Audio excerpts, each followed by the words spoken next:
Une journée de la résilience qui a été souhaitée par le président de la République, donc la date choisie a été le 13 octobre et chaque année nous aurons cette journée avec pour les préfectures un challenge, c'est trouver chaque année des animations pour plusieurs publics. Ce matin nous avons donc choisi de faire venir la classe défense du lycée de Mirepoix à la préfecture pour animer au centre opérationnel de crise une crise justement. On a choisi bien sûr un sujet un peu léger mais qui a nécessité quand même pour ces jeunes d'apprendre beaucoup de choses en peu de temps et ils ont compris que gérer une crise c'était compliqué et qu'il fallait donc quand on leur disait quelque chose où ils pouvaient être concernés par cette crise, écouter, avoir les bons gestes et bien sûr s'adapter.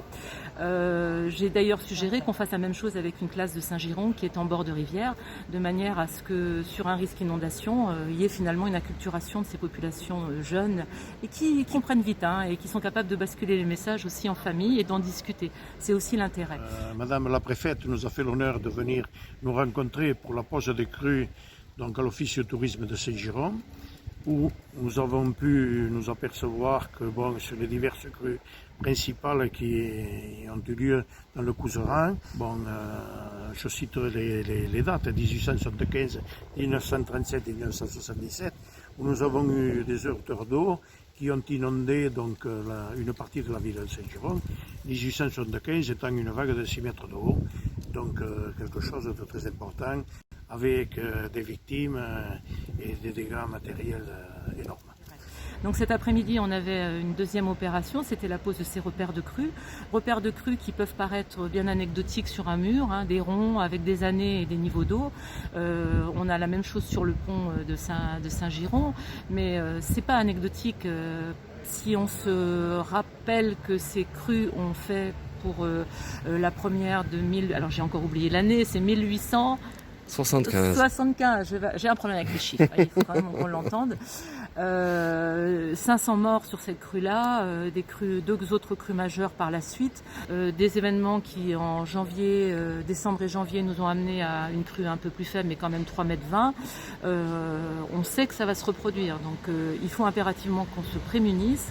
Il nous faut en fait nous préparer au changement climatique. Je crois que plus personne ne peut contester aujourd'hui qu'on a des événements brutaux et qu'il faut que les gens sachent se comporter lorsqu'il existe des événements majeurs comme tout cela. Alors le papier d'intention, c'est le plan d'action de prévention des inondations. Donc effectivement, nous travaillons là-dessus déjà depuis quelques années.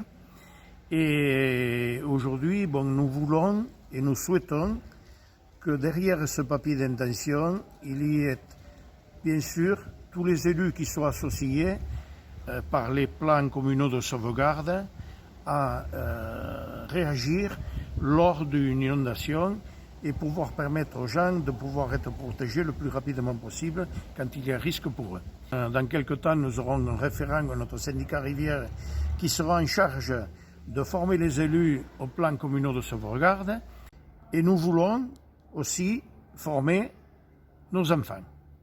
Nos enfants, nous voulons les former, c'est pour ça que nous sommes aujourd'hui à l'école Pierre Morel avec les classes de CM1 et CM2 pour leur remettre un petit livret pédagogique qui retrace ce que sont les inondations, mais aussi ce qui est le plus important, comment on se met à l'abri des inondations pour ne pas prendre de risques et ne pas faire prendre de risques aussi aux autres.